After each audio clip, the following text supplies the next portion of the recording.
Hi, welcome out to the Unscheduled podcast. I'm your host, Zach, along with my co-host. It's me, Javi. Hey, Javi, good to hear from you again, man. How you been? Pretty good, pretty good. Honestly, I'm doing pretty well. Just been engaging in some new hobbies and stuff like that. It's been pretty fun. Nice, man. That's really good to hear, actually. Like, for me, I've been pretty good as well. But I actually had a couple things I wanted to talk about today, because I remember we were actually, like, looking for topics, and then yesterday it just suddenly hit me. And I was just like, Yeah. oh, this is perfect. So, what ended up happening was this. So for the first time since quarantine started, I went out to eat at a fast food place. Okay. So, and I mean like actually walk in, sit down, and eat. Still wore Okay. my mask, still had everything, like all the protection, social distancing, all that stuff. But it was just like, it was weird to me going into that because it was like like they said, every other table just did not have people. And it looked like the restaurant was like closing and stuff, but it was actually fully open, and there was like a line too. After, like, when we got in there was only one other customer there. After we ordered our food, like 5 6 people started lining up. Wow. Yeah, but that's, I mean, but glad. So we went to, hold on, I'll get to that in a little bit. But I'm glad to see the restaurant was actually, like, and I say restaurant like it's an actual restaurant, but it's a fast food place. But I'm Hmm. glad to see they were taking precautions. Like, they actually had like their booths pushed up against the counter where you would order. So it was ensuring a 6 foot distance along with that plastic shield that all places have been getting recently. Oh, nice. Yeah, so I felt very comfortable and very happy, and I only took off my mask when I was eating, so it was good. It was just me and my dad, so, and like no one else sat down. We were like the only ones who sat down. That's sick. Yeah. Honestly, like, I want. That's pretty interesting to me. Did you ever feel like uncomfortable? Did you ever feel like you were like, how? What was the dining experience like compared to like just normally going with everyone like at a table or something like that? So it definitely felt like an adjustment of like, okay, what are the rules now? Like Yeah. that's the what I realized was the biggest key to handle, because it's like they had little signs on the tables of like, this table has been sanitized so people can sit here, and then the table next to that did not have that sign. So we were just like, oh, okay, we obviously can't sit at this table. So it was really interesting in that regard, and it's like you're used to, like, essentially I would assume people are autopilot when they go to a place to eat. So go to the counter, order food, grab their drinks if they're not behind the counter, then go into a table and sit down. But this time it was more like, okay, you have your drinks and food, but are you sure you can just sit down? So like that was a bit interesting to me. No, yeah, that sounds pretty interesting to me. Like it's not like before where you could just like sit down like anywhere. Like there really is like a sort of like I mean that's the framework of like how things are now, especially as like regardless of whether or not you think it's correct for the states to be go into like phases of going back to normalcy. It's interesting to see like how they're really managing and making sure like oh like this is like what you have to do to make sure we can like move on. You know what I Yeah. mean? I think Uh, it's interesting. like, I'm really honestly happy with how our area is handling it, because they've been handling it well since out of the Mhm. gate, in my Yeah, I opinion. agree. Yeah. And so, like, I mean, now you're seeing states start to reclose because they realized, oh, maybe this wasn't such a good idea to rush opening. Yeah. But regardless, but there's actually something else I realized, completely unrelated to COVID, when I actually went down. So I went to a Popeyes yesterday to finally clarify where I went, Okay. because I just had, like, my dad and I were like, we want something fried. Do you want to go to Popeyes? And I was like, sure, why not? I hadn't planned on it, but I was like, you know what, I'm not gonna say no. Yeah. So we ended up going to Popeyes, and for which I will go there just for the biscuits, because their biscuits are delicious. But that's an argument for another time. No Um, shade no shade thrown at our previous guest, by the way. No, no. yeah, go check out that episode for that discussion. Yeah. Um, but anyway, uh, I realized something though. So it was kind of ironic what happened. So And like I kind of let me explain what happened, and then I'll kind of go through my thought process after that. So we were in line getting ready to order, and we were about to order some fried chicken. But then there was their Popeyes deal, that pops up on the screen, like the ever changing screen. Yeah. And they brought back their $5 shrimp box. Ooh. So my dad was like, I'll grab that because Popeyes on its own is like gets ridiculously expensive. So he was Yeah. like, I'll take the $5 shrimp box, and I'm like, me too. I mean, hell, I could go for some. I'm never gonna say no to seafood. Yeah. So we both get a $5 shrimp box, and then which by the way is actually really good. It's actually a lot better than I would think for fast food shrimp. Yeah. But that's neither here nor there. So we ended up eating that, and as we were sitting down, I started thinking to myself, wait a minute. We just came to a notoriously fried chicken place and ordered seafood. So I was just thinking, like, how ironic did I just become here? Yeah. And I get it. Popeyes is Louisiana fast Cajun style food. Shrimp is part of that. Like, I totally get that. Been down to Louisiana, had their dishes. They're so good. And like the Creole dishes they have all around, like incorporate fried chicken, seafood, and a bunch of other stuff. No problem there. But it was just more of like when you think about it on a surface level, wow, I went to a place that's known for fried chicken and instead had fried shrimp. No, dude, like, first off, I want to say I'm jealous. Like, I really want to go down to Louisiana though one day and just try all the dishes. Like, I'd go there for like It's a week. such a good experience. Yeah, like literally, like I just go down for like there for like a week and just try everything. But like, no, yeah, I feel you. Yesterday, I actually had a similar experience. Really? Yeah, yeah, my parents really wanted pica, and Okay. That's well, a well, local I Peruvian joint for those who don't know. yeah, yeah, yeah, it's a Peruvian joint, and so I obviously I stuck with the normal. I got the a leg and some sides. Always good. Incredible. But but my brother and my parents did not get that stuff. My brother got basically what they refer to as like they don't call it like a paella, but it's basically a Peruvian paella. Okay. Yeah.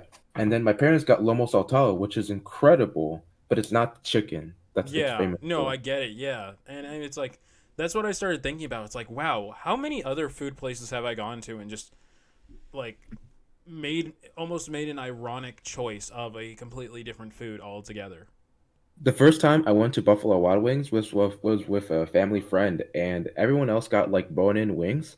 And Yeah, me being the person that I am, I actually got like a veggie burger. And that was the most interesting like experience for me because like everyone yeah, was just looking at me like, "What are you doing?" Like yeah. ordering No, like I agree. No, I've actually had a similar experience. The first time I went to Buffalo Wild Wings, at the time when I went, I wasn't huge about wings just because I hadn't discovered how great wings were. yeah, But I think I went with my uncle, and we were going to just watch a sports game or something there. I can't remember entirely, or that I had been asking to go to Buffalo Wild Wings, something along those lines. I was like yeah, 10 when we went, I think. So we ended up going, and everyone else like ordered wings or like the appetizer style dishes and stuff. yeah, But here I was, and I went ahead and ordered a huge burger instead, and it's like yeah. when you saw that burger arrive and then compare it to everyone else's dishes, it was just like, wait a minute. Like something's not right here. Yeah. And it's like that's not to say that you go to Buffalo Wild Wings solely for the wings, Hmm. but it's like you go to Buffalo Wild Wings to have the wings and then something else. Yeah, So, for me it was a bit crazy when I realized that. I was just like I kept looking back and I'm like, wow, I've been to places and ordered foods that it's just like no need to like ever order any of this food. And it's like I started thinking about it on like a greater level too. And I was hmm, like, what if someone went to like a Taco Bell or something and ordered a burger there? Like if Taco Bell suddenly started order making burgers or something, oof, or like a yeah. burger taco. I don't know. I mean, first off. if you know if Taco Bell did make a burger, I would probably not eat it because like we still don't know what's in that meat. So I'll tell I you mean, one don't get thing: you can probably find metal shavings in that meat. my God, like don't get me wrong, like I actually do like Taco Bell, Hmm. but to be fair, like you have to question how they're constantly like it's just the fast food thing, but whatever. But yeah, no, I agree. Like, there's so many times that I've just gone to an establishment and I just completely ordered something that was just like you can tell that there are some places you go to that they have it on the menu just so that they can say they have it on the menu. You know what I mean? Yeah, yeah, and it started making me think back too to when IHOP did its like whole IHOB thing in its promo. Yeah, yeah. Looking back at it, that was definitely not the best approach, at least in my opinion, for a Mm-hmm. PR stunt they could have done. Like it was a good PR stunt, I would say. Yeah. Mm-hmm. And at the moment, it got people talking. Yeah. But I don't think that went the way they wanted it to because more people ended up more not going to IHOP than actually going to IHOP. Yeah, no, I would agree with you in that actually, because it was good for publicity, purely from that standpoint. But it wasn't good for actual engagement and getting people in the restaurant. People Yeah. don't go to IHOP for the burgers. At least not in my experience, not to the people who I No, talk to. no. Like people don't go to IHOP for like anything that's not really breakfast, really. I mean, yeah, some people do go to IHOP like late at night because they do that, but most of the time they're ordering breakfast food. Like I can't think of many people that go to IHOP, like just to eat lunch or dinner. You know what I mean? Yeah. That's just not a cultural norm. No, it's really not. And I mean, it's like IHOP's put themselves into that corner because, they're International House of Pancakes. Yeah, And, like most people associate pancakes with breakfast, which is fine. Like, again, IHOP sells other stuff. That's totally fine. There's no problem with that. But when they suddenly tried to shift their market after selling themselves for so long on pancakes, I kind yeah, of get why people were just like, why? Or no, I don't want this. So, I yeah, mean, I ironically, well, not ironically, but that publicity stunt died out very quietly. I would yeah. say because like after people were done talking about it, they didn't never really referred to it ever again. And I think that might be on IHOP, who's just like, let's not mention this. And I will say, the only time I've ever not ordered off the breakfast menu at IHOP is if Yeah. I've somehow ended up at IHOP after like 11 a.m., Yeah, yeah, yeah. which is very rare in itself. Yeah, no, I totally agree. Like this IHOP kind of experiment was like a social experiment gone wrong in a way. Like Yeah. definitely like people talked about it, it got like a lot of traction, but nobody really followed up on it. And I think that's a critical mistake that you kind of make when you're making these kinds of moves as a business, is when you make these sorts of like publicity stunts and then you don't follow up on them or you don't really try to keep the momentum going. I think Yeah. if they had Yeah. sort of I saw they tried to like I think some restaurants, not all of them, but some of the IHOP restaurants actually flipped the actual P in the like physical sign to be a Yeah, B. yeah. I remember seeing the commercials for that at least. And I was Yeah, so confused why they were doing that because I'm like, they've essentially dominated the breakfast market for who knows how long now. I mean, of course, there's like Cracker Barrel, Waffle House, and a couple other yeah, places. But more than anything, everyone recognizes IHOP. yeah. So when they Right. started doing that, I was like, why? Yeah, no, exactly. That's the thing. Like there was like no real why. It was literally just for the sake of people to like know that hey, we have burgers too. But people that go to IHOP already know that. So Yeah, it's a very weird like sort of um it's it there was no real clear audience in mind. I feel like this was purely aimed, I feel like, for people, because the people that care about this kind of stuff are the people that already go to IHOP, yeah, and yeah. the No, people who go to agreed, agreed. IHOP, the people who go to IHOP know that there's a lunch menu that you can get burgers. So to me personally, like yes, people talked about it, but for the wrong reasons. Yeah, yeah. No, I totally agree with you on that. Like, I don't know. There was just it was like it's going back to like what I said about the irony of where you would go to certain places. Yeah, It was just like, oh, okay, I'm at IHOP. Most 90% of the time, I would say people, no, not even 95% of the time, people are getting some breakfast related thing there. And Yeah. it's like, again, I understand if you're going to a, like, I understand if you're going to an IHOP at, like, let's say 7 at in the evening. Yeah, that makes sense. Maybe you don't want breakfast. You want something else. That I totally understand. Order something else, sure. But it's like, the whole publicity stunt thing, I just think they were trying to pull in too much, and they've in a way, for lack of a better term, typecasted themselves into like being a breakfast place. Yeah, and that's kind of interesting as well, because like you mentioned like before, like if Taco Bell sold like hamburgers, like it made me think like I joked about it because of like their conspicuous like relations with like how they get their like their produce and stuff like that. Yeah, But even disregarding that, like would people really go to Taco Bell, to get a hamburger? Especially like since most places where there's a Taco Bell, there's usually like a McDonald's or a Burger King or even a Wendy's. You know yeah, what I mean? So yeah. it's No, like, I get that. I get that.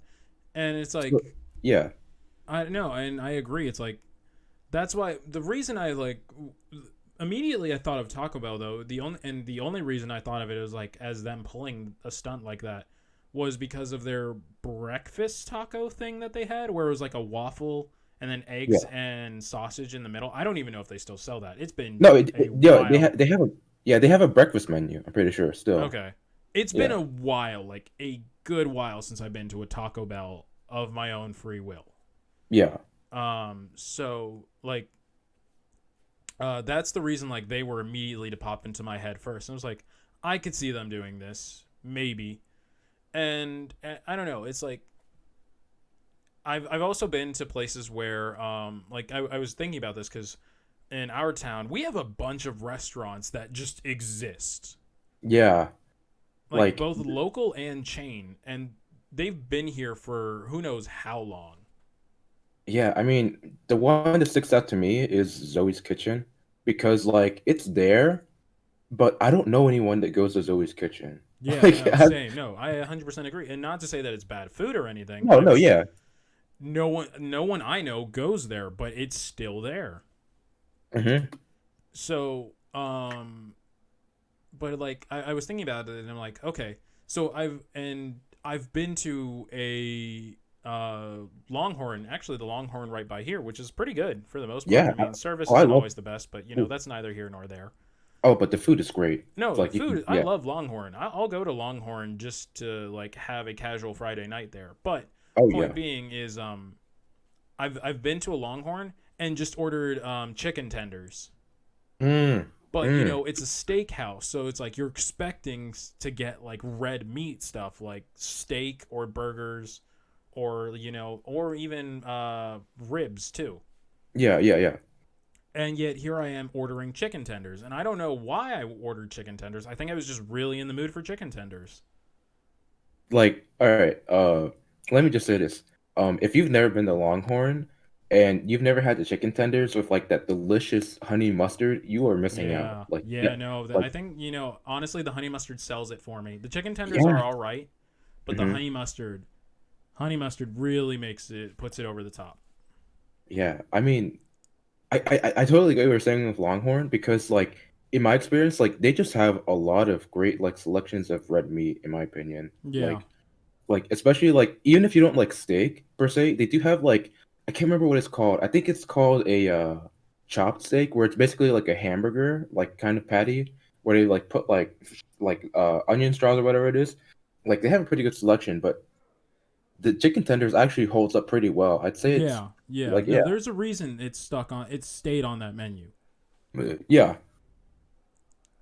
But I mean, it's just like you don't really think about that going in or even coming out at times. It's like you're just like, "Oh, I want to go in and order food." But then it's like when you think about it later, it's like, "Wait, I went to a place that's like notorious for this, but I didn't order anything like that." Yeah. And then my biggest thing that I thought of was a place you and I loved going, and sadly it closed down, was Brio, which Oh, was really? a Tuscan restaurant out in the Inner Harbor. Yeah. So I was just thinking back to that, and it's like I got you guys to try their Brio burger, which, by the way, was just one of the best burgers I've ever had, honestly, in my It's opinion. great. Yeah. Um, and it's like, but they're a Tuscan, and for those who don't know, Tuscany is like in it's Italian style food, just from a specific region. Yeah. But here we are going during happy hour ordering burgers Yeah. that has nothing to do with Italian food whatsoever. And they have a great Italian menu selection. And there were some appetizers that were actually very Italian. Like one of the dishes I ordered, I can't remember what it was off the top of my head right now. It was also really good. Was it the But eggplant? yeah, it was like an eggplant dish. I don't remember its actual name though. That's my thing. But yeah, it Yeah. was an eggplant dish with shrimp. Tasted Oh, delicious. absolutely. But it's like looking back at that, I'm like, you go to an Italian food place to usually get some form of Italian food. But Hmm. here we are just eating burgers. No, you know what the funny thing is actually as well is like I don't know if you'll necessarily agree with this, but Mm-hmm. obviously like since they have, the bar there and they have like a sit down area right next to it, Yeah. it is kind of interesting that we always went to Brio just for happy hour when there's like a whole restaurant that's open and it's like Yeah. filled with like great food and Yeah. a great menu. I just thought because that's also kind of like another layer of irony is like we're not only like just getting like burgers and like chips, we're only all going there during happy hour when for like like an hour, Yeah. when it's very much like a sit down place. Yeah. No, and it's like, and I mean, you saw how that like the bar area filled up very quickly. Oh yeah, yeah, Like regardless of whether or not it was happy hour, it's just like the bar area was always full. The rest of the restaurant was like mixed. Sometimes we went, it was had a decent amount of people. Sometimes we went, it was like empty. But like looking at that, it's just like, wow, huh? We went for a happy hour at an Italian place to have a burger. So it's like there's multiple levels there, just like you said. yeah, And I don't know, it's like, and then if you look at our drinks too, like we're not having what I guess could be quote unquote an Italian drink or like a cocktail or something. We're yeah, just having lemonade, and yeah. again, their lemonade was amazing. Like their food was great. I'm sad that place shut down. Oh, it's just shut down, like permanently. Yeah, no, it's closed. It's gone. Like it's been gone since Wow, before. It's been gone since before even COVID hit. wow, I didn't know that. Yeah, but yeah, and it's like we're in the inner harbor too, which is like, which honestly, if you think about it, adds another level of irony because you think being at the inner harbor, you would go to the more seafood places or Yeah, like I guess yes, all American style places because that's they would get like fresh seafood and stuff. yeah. There's literally like a crab shack right across the street from Brio. Yeah, Like, yeah, and it was just like I'm looking at that and I'm like, wow, there is so much that like if you had a conversation with a person about this, they were like, no, why would you ever do that? But then in practice, it's so normal. yeah, no, So I don't know. It's just it was just something I was looking at and I'm like, huh, wow. It's like and I mean I feel like in a more meta way, it's like what if you went to a fancy restaurant or let's up the bar. Let's say you went to a Gordon Ramsay restaurant. Just let's say you had that money, yeah, yeah.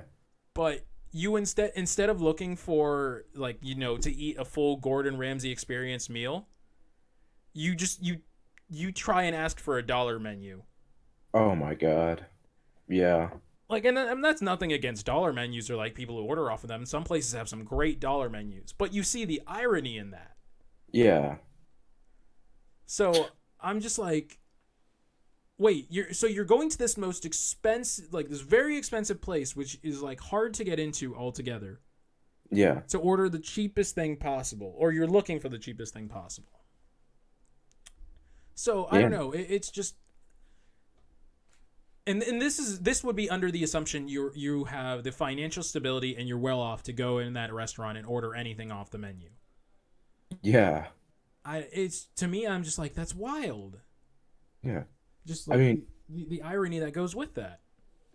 yeah, I mean, like like the only situation where I'd say like that kind of being normal is if like your friends like dragged you along, but you haven't paid rent yet, so you just ask like for like a glass of water and maybe some bread or something like Right, right. that. No, that I get, but I'm saying like if you actively go and Yeah, this is assuming again like this is the hypothetical scenario is you have money to go to this place. Like you absolutely. don't have to worry about how your wallet looks afterwards. Like this is just you're well off enough to go to this type of restaurant and not have to worry about it.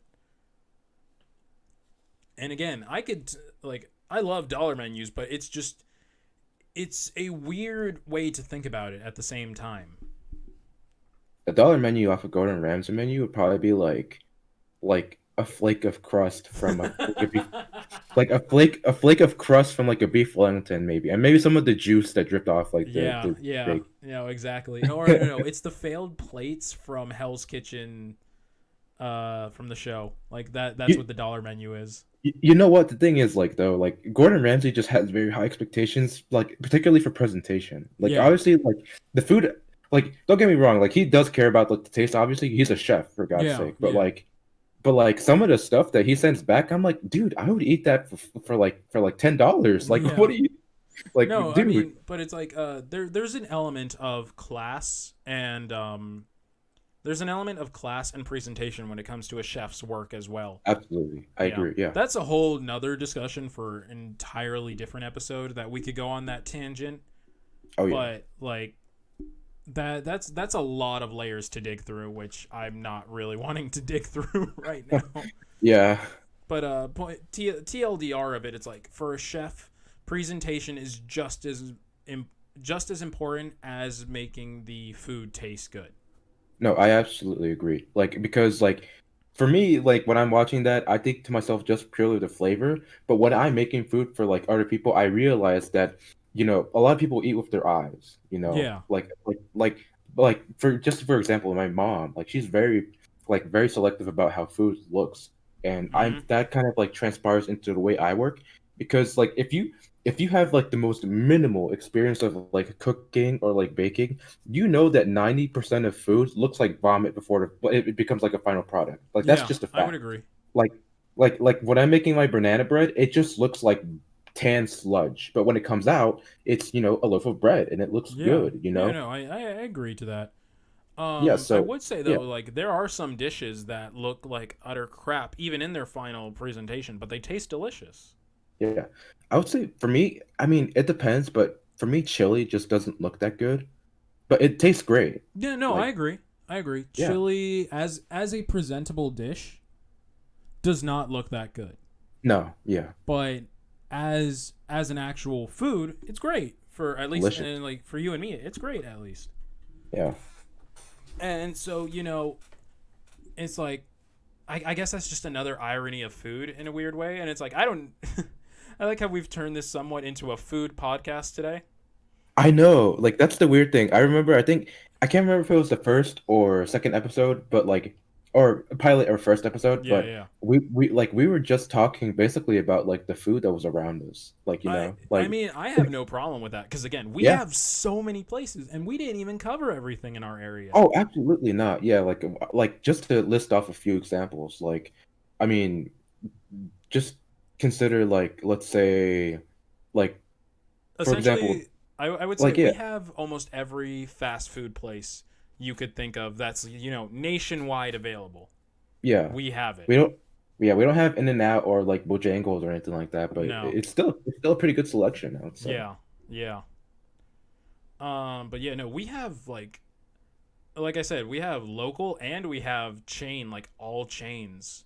Yeah. Like there's hardly I don't think there's a fast food place I can think of that we don't have here in town. Mm-hmm. Except no, we have that too. Never mind. I was about to say except for Subway. No, but we have that. It's just a small Subway, but we have it. Yeah, no, I mean there's actually quite a few. There's one near Yeah. the Shoppers, Give and me then there's also one like I don't know if you've ever been by it, but there's also one by like the No dress shoe puedo. warehouse. No, no puedo. Yeah. No, not much for me. Uh No, say that again. Sorry, I didn't really hear much from your end. No, no, yeah, I was just saying like there's a couple of subways, but yeah, no, I totally get your point. We have a lot Yeah. of stuff here. Yeah, no, we like again. I don't think there's much at all that we would miss out on. No. But hopping topics real quick, like just all together. So I think we talked about this in an earlier episode. I just can't remember which one.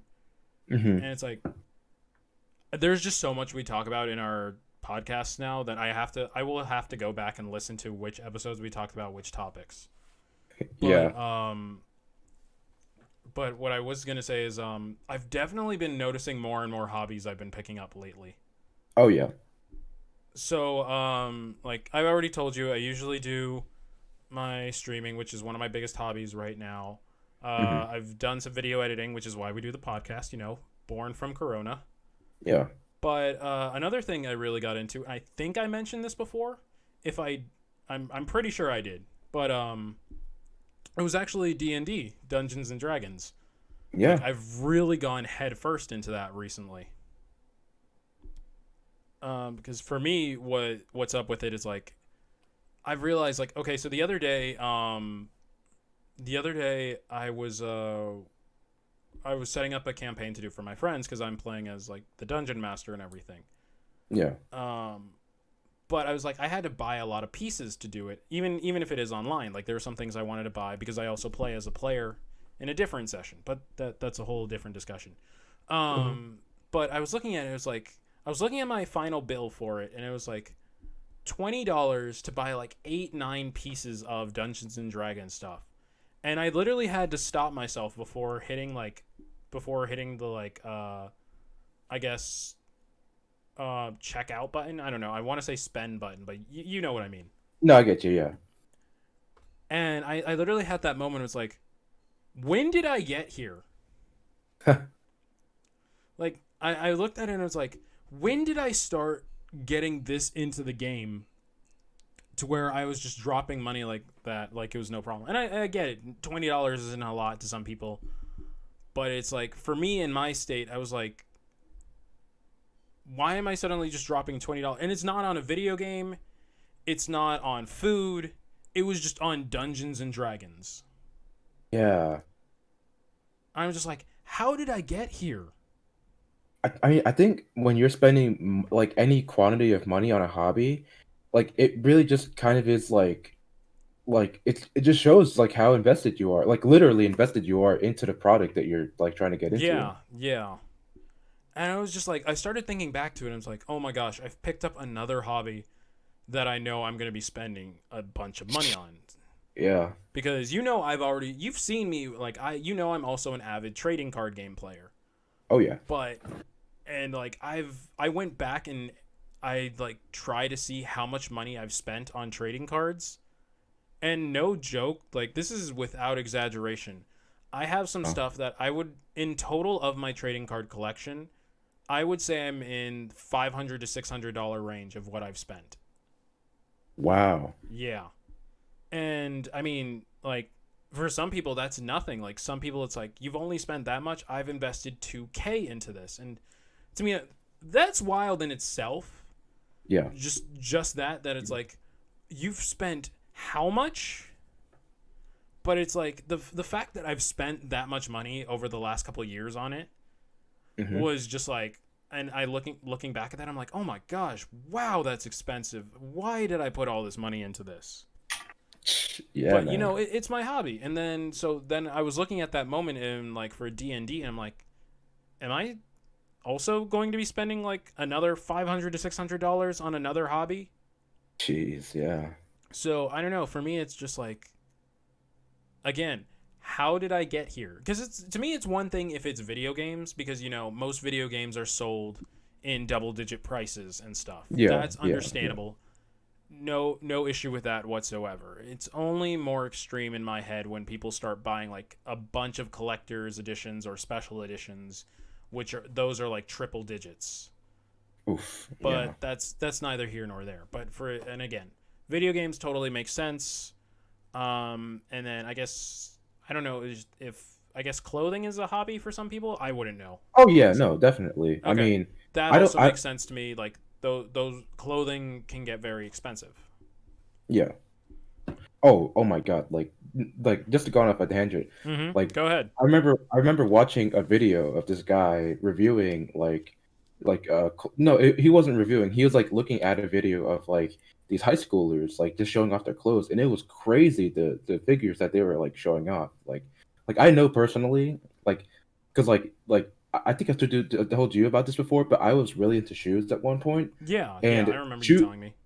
yeah, shoes and clothing is probably one of the most expensive hobbies I would say you can get into. Yeah, Especially because like when you're going for like really like exclusive or like let's say like just as the most generic example like Supreme, like stuff like that, yeah, that yeah, can get very expensive because you're not only investing like money, but you're investing time. You're like investing like you're camping outside the stores. You're either like or like you're waiting for like something to drop on a website and you have to like snipe it, like how they call it. Like you have to like literally like go in for the kill just to get like one like product. It's honestly insane. yeah. No, I totally get that. For me, because I'm just like, wow, that like when I see people spend stuff on things, and it's like, and I don't realize this is a two-way street for some hobbies. Like, why are you spending so much money on that?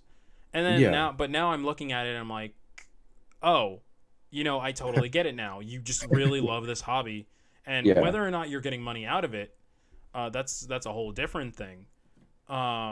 But whether or not you're getting money out of it, it's just like, whoa, now we have to look at all this stuff, yeah, and it's like, and for some people, it's an investment too. Hobbies are an investment.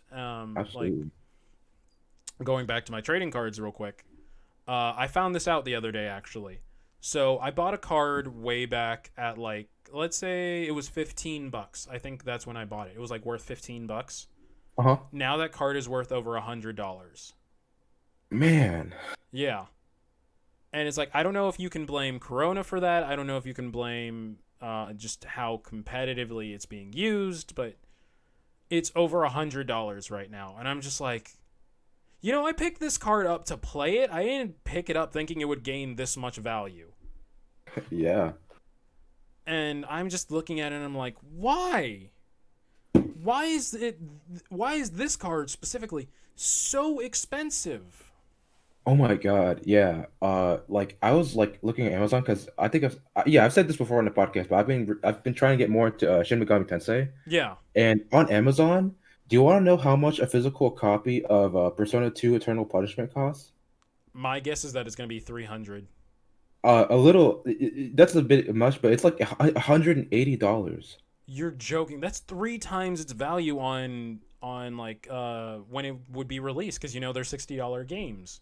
Yeah, and so like it's in because like I'm assuming it's for one of two reasons. Obviously, it's an old game, and it's on a console that's not really being produced that much now. So Right, obviously, right, like, it obviously they're still not making copies of it. So right. Yeah, duh. yeah. That makes a But little bit more sense. yeah, but it's still insane to me because like you think about it, it's still like a $60 game. You know what I Yeah, mean? Like it's not like all of a sudden like the scarcity has made this like a better or worse game. It's literally just its availability and the fact that people now want yeah, it because of like the increased popularity of the series. So it's yeah. crazy to No, me. agreed, agreed. I mean, like, just looking for a copy of Persona 4 on PS2. Some people were selling that at like $90, 100 for a copy. That's insane. I mean not to flex, but I'm so glad I got Persona 4 for PS2 when I got it then Yeah, because it yeah. was nowhere Obviously, I near feel enough. like the market's gonna drop now because it got its own it Yeah, got a PS2. Steam release, so Yeah. eh, not too much of an issue there. But point being, like it's still something you have to like take in and realize. Wow, this gets expensive very quickly for like any hobby, really. And like I don't know, it was just like looking at that for games, especially when games are no longer made. Like I've tried to buy some retro games and people will sell them at as much as like consoles are worth now. I'm like, why? Why do Oh that? man. Yeah. Uh, I don't it's know. But for you, have you picked up any hobbies recently? Yeah, actually, one that I'm actually been very invested in is voice acting. It's Nice, been nice. Yeah, it's actually super rewarding because I've mostly just been auditioning for roles. I haven't really created my own projects, Right. but it's just so much fun, like because I'd say the most fun thing about it, without this might sound strange, but the most Hmm. fun about it was that it made me realize how like bad I am at pronouncing things. Like it made me realize like, oh, this is something I need to work on. And it's the reason why I say it's fun is because not only do you like is that something that you can improve upon, but the Yeah. exercises for enunciation, most of the time they're really stupid. Like like if you do them out loud, and this is true for singing, which is actually another hobby that I have. Yeah. Um, a lot of the exercises for improving your enunciation or your singing is they're really dumb. So I can actually pull up one of the exercises actually, Sure. and Yeah, go ahead. But yeah, no, that makes sense to me because like someone who's worked in radio and stuff, yeah. just for our college radio, yeah, they've explained a couple things on like how to keep your voice together, how to make you sound better, and then just how enunciation sounds. And then we have a couple friends who are also music majors, and like they've also explained some of that stuff to us too. And it's just like it's a lot to like unpack, especially for anything regarding your voice. Like Yeah, just talking and actually using your voice for a job, career, or hobby are two different things altogether. absolutely. Yeah. And that's why I say like voice acting in particular has really shown a light on just like how much there is to be like improved upon in terms of like my speaking ability. So here's one of the exercises, okay? Like this Okay. is like the most basic, most clear and concise like a sort of articulation exercise. Yeah, go for it. So it's ba ba ba, wah wah wah, ba ba ba, wah wah wah, poo poo poo, foo Huh. foo foo, poo poo poo, foo foo woo, foo foo foo. Damn, see, I messed up. I messed up on like the most basic one, but see, Yeah. that's where you see, that's kind of the thing. And so it's just so much fun. And then like even though I personally haven't been casted in like some of these roles yet, it's Yeah. just fun to get into the character of like this person you're supposed to be like really bringing to life. It's just it's so interesting to me. Yeah, no, and I mean, it's like there is so much that goes into voice acting too. And there are Oh yeah. things you don't think about too. Like when I was watching an interview about a person who tried voice acting for the first time, like they were used to playing characters, like, doing character voices and stuff, but they Yeah. weren't used to actually like voice acting. Mm-hmm. So they were talking about how like there are just bodily sounds or like grunts or panting Yeah. that is takes actually way more concentration and knowledge on how to focus that stuff than you would actually think, because I mean, if you go back and actually think about it, what like when was the last time you actively thought about you panting or you like growling or something like that? No, yeah, that's a natural reaction. That's not something you think about, you know. Yeah. But like Yeah. let's say there's a character running and they're breathing heavily. You now have to emulate this character running and breathing heavily without you running or being out of breath yourself. Yeah. So it's like, and you have to give an accurate depiction of that too. So it's like there's a lot more to voice acting than I guess what people would think. No, yeah, because to like I would say voice acting is just straight up acting. Like you're still impersonating a character, Yeah, very much so. delivering you're still delivering these lines. And there's a very interesting video. It's a video of Sean Schemmel, who is the voice of Goku from Yeah. Dragon Ball. And I can't know I don't remember his name, but it's a video of him and the voice actor for Beerus, and they're in the booth and they're doing a scene in which they're fighting. And the amount of like motion that they do for like for a role that supposedly a lot of people think that you're like just sitting down like in a booth or something like that, which most of the time a lot of people are, but Yeah. there's a lot of like energy and stuff going into it. And you see Sean Schemmel, like especially like when he's like screaming, because that's Yeah. what Goku's really famous for, is Yeah, like yeah. the Yeah. screaming and stuff like that. Is like he literally is just like almost like it's like an earthquake contained within a body. He's just Yeah. moving around so much. Yeah. And I think No, I get that. yeah. Actually, one of the voice actors I can think of, and this is for more like anime fans, not so much for He's not as big, I would say, like mainstream wise. I don't know. Yeah, yeah, yeah. General audience. Yeah. Yeah. I mean, most people will know him if they follow a lot of anime because he does a crap ton of anime. But J. Michael Tatum, Oh yeah, yeah, yeah. so there's this one scene he's actually really famous for. If you've ever watched shoot, why am I suddenly forgetting the name of the anime? Is it? I mean, I'm just gonna say the ones I think he's on. Black Okay. Butler. No. He is in Black Butler. He is in Ouran High School Host Club. Yeah, yeah. No, it's another one.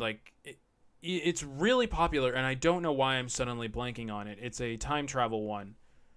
Um, Steins Gate. Is he yeah, on that? Steins Gate. There we go. Okay. Thank you. Yeah. So he plays the main character, I believe, or one of the Oh main wow. characters. Still haven't watched Steins Gate on my Me to neither. watch list. Yeah. But there's this one scene where the character literally has a mental breakdown, Oh wow. and like they had J. Michael Tatum do that scene, but he got so into character, he was like essentially like crying and breaking down himself by the end Oh of like recording that scene, to where they were just like, this is just one take, that's it, that's all we need, we don't need to do this again. Like they were making sure he was okay afterwards, and he's yeah. like, no, I'm fine, I just really got into character there. And we're just like, we don't need you to do that again. We'll just take Yeah. that one scene. Yeah. Yeah. Yeah. But I mean, that's a testament to how good of a voice actor he really is. Like, and just also just an actor. Yeah. Yeah. B, it shows you just like how much you have to immerse yourself still as these characters, as if you were an actor or actress. Yeah. I mean, obviously, like, I wouldn't necessarily call that method acting, but there are a lot of characters that, I mean, voice actors, sorry, that really do go the extra lengths to make sure they're actually like replicating the sounds, or as if they're like actually in that environment. Because, like I said, like with Sean Schemmel, he's like actually like throwing punches and like literally like puffing his chest and stuff like that, Yeah, just to yeah, make himself like get into the mindset of being Goku. yeah, It's honestly crazy. yeah. It's a lot they have to dig into, and it's not just like reading the script. You have to Oh no, literally become this character, whether or not it's essentially, to me, in some way, voice acting is acting without a stage. in a way, yeah, yeah. Like, I mean, and I remember another voice actor who I saw an interview for. He talked about how people will ask him, "Oh, how can I get into voice acting?" And he literally asks them, "Well, have you taken any acting classes? Have you tried improv? Have you been involved with theater in any way, shape, or form?" And it's like, if they tell him no, he's like, then you're not really going to be able to make it in this industry because you have no experience on any of that. Mm. So, it's really something to consider. Oh yeah, no. I mean, I imagine like most like any theatrical experience, whether it be improv or like theater, is gonna help you a lot because like I mean, like I said, like you're practicing getting into a character, so Yeah, yeah, you need to be able to get into that mindset, and not only it's not just enunciation like I've been droning on about. It's a lot more. It's also being able to deliver your lines in the way that the director wants you to. yeah, So no, totally. Or not even, sometimes not even the director, just them as a voice actor. Like they yeah, could shoot something to us as an audience that sounds great, but to them it doesn't sound good at all, so they'll reshoot it. And because it's like, no, this isn't truly embodying the character, I need to yeah, embody this character. So it's like, for me, I'm just like, whoa, like you really are an actor. I mean, it's appropriately named voice actor. absolutely. So it's like, I mean, but for you to get into that now, going back to where we started on this, it's like, that's a lot. Like, just trying this out is going to point out a lot about not only like your voice in itself, but also your own acting skills, your adaptability, your like whole style on how you essentially, I guess, in a way, present you. Absolutely. Yeah. Yeah, no, I agree with that. Like, because I think no, it wasn't a private conversation. Like I said, like I would say my voice because like I'm technically a young adult, but my voice range is like a lot deeper. So I actually auditioned for a lot of more like almost close to like adult, like middle age, like roles, because that's what my voice actually kind of fits. Yeah. Like I can try to go for like a teenager, sort of young adult, like it's funny. Like I try to go for like the anime protagonist, like oh friendship, let's go, but like it, but like it's hard. So like Yeah, no, I would imagine. it's not just a process of like finding your voice, but like also realizing like what you actually can do and like finding out like what's best for your voice. Yeah, and for some people who like take on, and I'm gonna say this for like people who take on online personas or something, I feel like that's completely different to voice acting too. Mm-hmm. Because for an online persona, you still have full control of how that persona is perceived, how they behave themselves. Mm-hmm. But with acting, you literally have to become someone else. And Yeah. it's like, and I think about it, and it's like, you know who probably has the hardest job in terms of voice acting at times? Anyone who has to play a villain. Because Oh yeah. they now have to get into the mindset or role of a character they could not identify with completely. Like, their views could be very messed up, Yeah. but they have to embody this character, and how they embody that will determine whether or not it's a good character or whether or not they themselves will even get the job as a voice actor. And Absolutely. one of the best examples I can think of is Luke Skywalker himself, Mark Hamill, Oh yeah. because Mark Hamill does a lot of voice acting, like a Yeah. massive amount. And but his most famous voice acting role is the Joker, like Batman Mm-hmm. the animated series, Justice League, like Unlimited, all that early stuff. Joker. Yeah. And you suddenly have the guy who went from playing like the embodiment of a hero Yep. into this maniacal, sadistic, beyond crazy villain who just like will kill someone because it's a Thursday. Mm-hmm. And it's amazing how well he embodies that, but it's like that doesn't mean he's like this character, but he can literally make himself become that character. Yeah.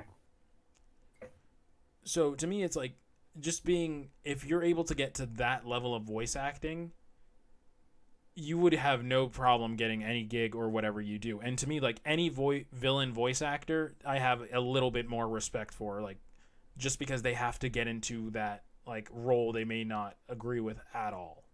Yeah, because like I think of like Dio Brando because when like if you watch the series, Yeah. you know that Dio isn't like a sympathetic like kind of like multifaceted character. No, he's At not. least like he's just straight up evil. Yeah. He like any time that he showed like a shred of like sympathy or like some sort asking for some sort of forgiveness, it was an attempt to further his own very own like idealistic sort of like solo goals. Yeah. Yeah. So for a person who I would like to think, I think the person who voices him is I can't remember. I think it's Patrick Sates.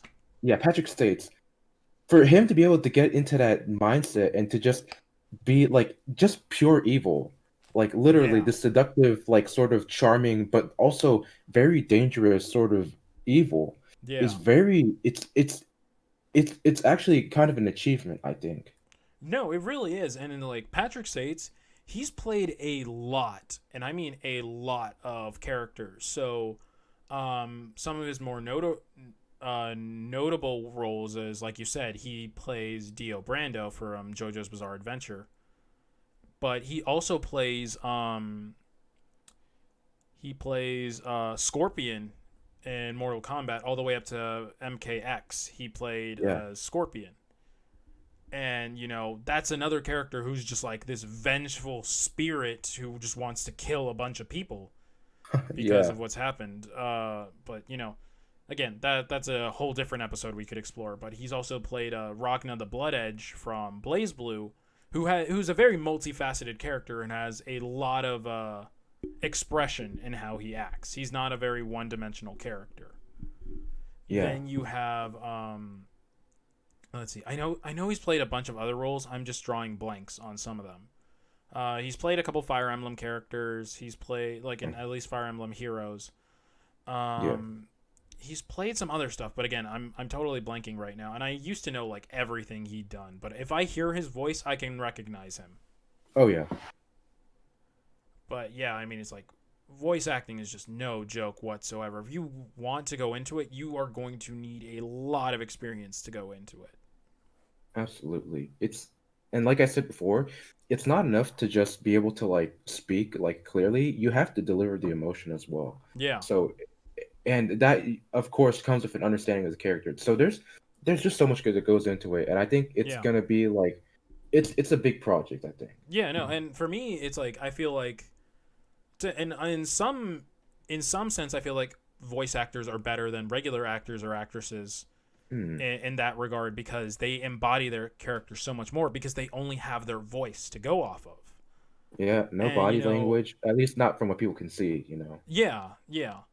And they have to channel literally everything into their voice, but they also get the chance to research their characters so much more. At least in most cases they get the chance to research their characters, while actors, they just kind of like, for and I say this very simply, and I know it's not this simple. They Hmm. more just kind of have to give their characters a look in the Hmm. real world per se, and Yeah. they don't always have to embody them that well. Yeah, I see that. Like, and I'm just thinking about that, and it's like, for some, my mind immediately just went to the X-Men movies. I feel like some of the actors are more for looks, and that's not to take away from any of these actors, just to put that out there.